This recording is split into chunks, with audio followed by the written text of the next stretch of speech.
Hello welcome back. അപ്പോൾ ഇന്നത്തെ recipe പായസത്തിൻ്റെ റെസിപ്പിയാണ് കേട്ടോ. അപ്പോൾ നമ്മളിത് ഉണ്ടാക്കിയിട്ടുള്ളത് കുക്കറിലാണ്. അപ്പോൾ വളരെ എളുപ്പത്തിൽ നല്ല ഈസി ആയിട്ട് നല്ല ടേസ്റ്റുള്ള പായസം എങ്ങനെയാണ് ഉണ്ടാക്കുന്നതെന്ന് നോക്കാം. നല്ല പെർഫെക്റ്റ് ആയിട്ടുള്ള പായസമാണ് കേട്ടോ. ടേസ്റ്റും നല്ലതാണ്. അപ്പം നമുക്ക് വേഗം എങ്ങനെയാണ് ഉണ്ടാക്കുന്നതെന്ന് നോക്കാം. പായസം ഉണ്ടാക്കാനായിട്ട് ഒരു കുക്കർ സ്റ്റൗ ഓണാക്കിയിട്ട് വെച്ചിട്ടുണ്ട്. ഇനി ചൂടായി കഴിഞ്ഞാൽ അതിലേക്ക് ഞാൻ വെളിച്ചെണ്ണ കേട്ടോ ഒഴിച്ചു കൊടുക്കുന്നത്. അപ്പം ഇത് നിങ്ങൾക്ക് ഗീയിൽ ഉണ്ടാക്കിയെടുക്കാം. എൻ്റെ കയ്യിൽ ആ ടൈമിൽ ഗീ ഇല്ലാത്തതുകൊണ്ട് ഞാൻ വെളിച്ചെണ്ണയിലാക്കിയത്. അപ്പോൾ 1 ടേബിൾ സ്പൂണ് വെളിച്ചെണ്ണ ഒഴിച്ചു കൊടുക്കുന്നുണ്ട്. പിന്നെ വെളിച്ചെണ്ണ ചൂടായി കഴിഞ്ഞാൽ അതിലേക്ക് നമ്മുടെ നട്ട്സ് ഇട്ട് കൊടുക്കാം. ഒന്ന് റോസ്റ്റ് ചെയ്തെടുക്കാം കേട്ടോ. അപ്പം ഞാൻ കാഷ്യൂ മാത്രമേ റോസ്റ്റ് ചെയ്തെടുക്കുന്നുള്ളൂ. നിങ്ങൾക്ക് കിസ്മിസോ എങ്ങനെ നിങ്ങൾക്ക് ഇഷ്ടമുള്ള നട്ട്സൊക്കെ ഒന്ന് റോസ്റ്റ് ചെയ്തെടുക്കാം.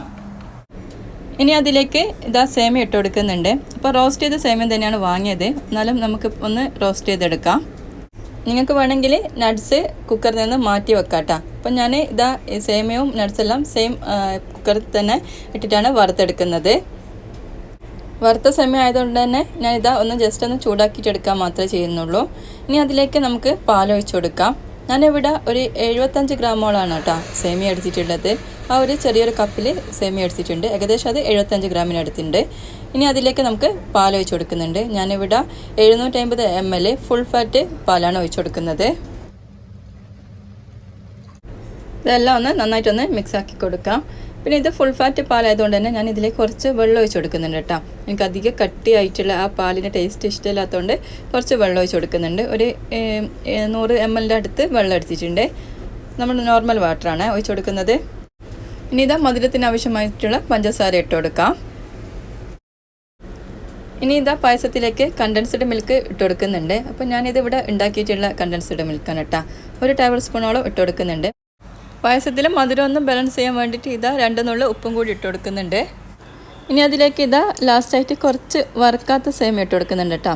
ഇത് ഓൾറെഡി നമ്മൾ വറുത്ത സേമിയ വാങ്ങിച്ചതാണ്. നമ്മൾ ഇവിടുന്ന് ആ എണ്ണയിൽ നിന്ന് വറുക്കാത്ത സേമിയാണ് ഇട്ട് കൊടുക്കുന്നത്.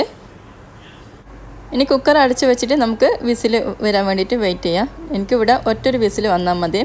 നിങ്ങൾ കുക്കറിൻ്റെയും അതുപോലെ തന്നെ നിങ്ങൾ എടുത്തിട്ടുള്ള സേമിയത്തിൻ്റെ അളവിലും 1-2 വിസിൽ മതിയാവും കേട്ടോ.